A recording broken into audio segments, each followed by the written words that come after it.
que foi lá no início, quando bateu Sim. a pandemia e tal? Porque parou o futebol, né? E aí, tipo, pra ter conteúdo pra falar, né? Eu lembro que eu vi vários programas na Sim. época lá que, tipo, os caras... O que falava? Não 2 tinha horas futebol. de desespero, 2 horas. né? O primeiro... A primeira, não sei qual foi o pensamento da Renata, mas o meu foi tipo, caramba, vamos parar também, né? O programa vai parar também. E aí a gente, enfim, a produção encontrou uma solução da questão online, de começar a entrevistar as pessoas pela internet. E que foi, eu acho que o grande, não vou falar sucesso, né? Dentro de uma tragédia não é sucesso. Mas foi uma sacada interessante da produção do Jogo Aberto, porque a gente começou a conversar com os atletas, ex-atletas, treinadores, eles da casa deles, a gente lá do estúdio, e o negócio foi virando, foi acontecendo, e a gente conseguiu passar pelo pior momento de pandemia, que foi, enfim, de pandemia, o pior momento do esporte, que foi quando estava pausado o esporte, estava parado o esporte, e mesmo assim a gente conseguiu criar esse conteúdo e trazer enfim, o treinador, o jogador, o ex-jogador, e aí você entra, eu tenho um jeito no programa de você, enfim, falar de outras coisas, não só do futebol, da vida do cara e tal. E normalmente, uma percepção que eu tenho no Jogo Aberto é que os jogadores falam com a gente lá e eu acho que falam mais tranquilo, assim, né? O nosso programa nunca foi um programa de polêmica, de De querer ficar enchendo o saco do pesando na cara. vida do cara. Ao contrário, a gente fala o que tem que falar, jogou bem, jogou mal e acabou. Mas sinto que os caras ficam mais à vontade para falar com a gente lá, sabe? E essa época da pandemia eu falei com a Renata, falei, pô, os caras estão... Apesar da gente estar vivendo todo esse momento que a gente estava vivendo ainda muito pior, estamos vivendo ainda, os caras estão ficando à vontade, os caras estão falando, os caras estão se abrindo. Uma das melhores resenhas que a gente teve, e não tinha a pandemia ainda, foi quando o Palmeiras, se eu não me engano, foi campeão da Libertadores, ou do Brasileiro, não lembro, que o Dudu, eu acho que ele tinha curtido pra caralho o campeonato, o título, justo, comemorar pra caralho, que é difícil ganhar. Ainda foi brasileiro, então, porque o Dudu não ganhou a Libertadores. Então foi o brasileiro, né? Aí o Dudu...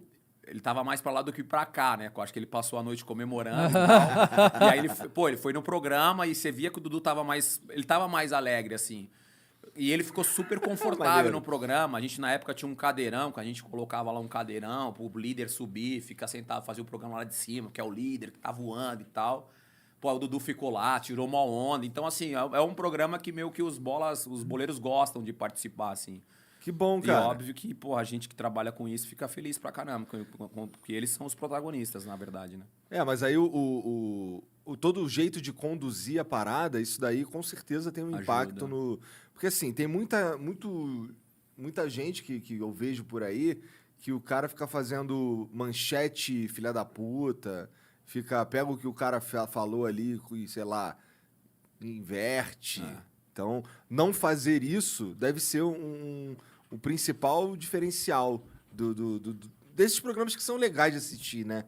Porque tem uns que porra, é foda. O nosso programa, assim, não é porque eu participo já há muitos anos lá, mas é um programa diferente dos outros programas de esporte, né? E não denegrindo os outros programas de esportes, que eu assisto os outros programas de esportes e eu aprendo vendo os outros programas de esportes, porque alguns programas trabalham muito com as estatísticas, com os números e tal. E é importante você também ter isso, para você ter conteúdo, para poder falar num programa de 2 horas. Assistir o máximo de jogos possível também para ter conteúdo e falar com propriedade. Porque às vezes, trabalha 2 horas? No ar eu tô 2 horas, né? No ar eu tô 2 horas. Pô, a gente vai conversar aqui, sei lá, 1 hora, 2 horas, mas depois tem todo um processo. Né? Então, no programa é a mesma coisa. Assim, eu vou para casa, eu fico vendo jogos que eu tenho que assistir, fico pesquisando as coisas que eu tenho que pesquisar, para justamente no dia seguinte eu ter o conteúdo, porque senão seria muito fácil eu entrar na internet e copiar a opinião de outro cara, de outro jornalista, por exemplo. Com certeza. Ou de outro jogador, ex-jogador comentarista. Seria lindo. Confortável demais para mim, mas eu não trabalho dessa forma. Eu gosto de ter a minha opinião. Cara, eu tenho algo que é a prática, né, cara? Eu joguei futebol, né? Em alto nível, assim. Então, eu tinha que unir esse conhecimento do jornalismo, e que, graças a Deus, eu acho que eu consegui fazer isso com excelência e com a prática que eu tive de atleta profissional. Então, sei lá, eu tô há 11 anos. Pô, acho que ninguém fica 11 anos... Se for ruim. Num programa TV diário, aberta, ao vivo, TV aberta, se não tem nenhum...